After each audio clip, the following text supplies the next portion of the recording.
بسم اللہ الرحمن الرحیم۔ السلام علیکم ورحمۃ اللہ وبرکاتہ۔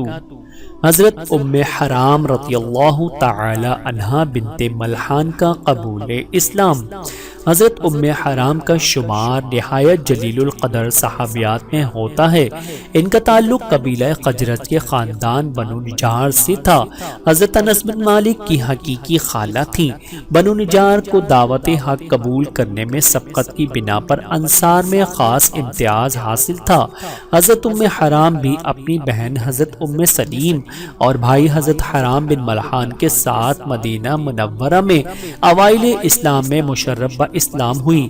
ان کی شادی حضرت عمرو بن قیس سے ہوئی تھی۔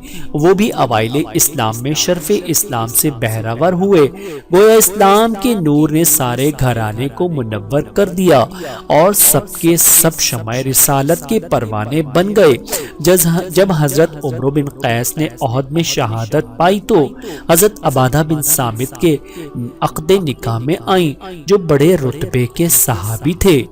حضرت ام حرام رضی اللہ تعالی عنہا پر اللہ رب العزت کی کروڑوں رحمتیں نازل ہوں۔ آمین ثم آمین۔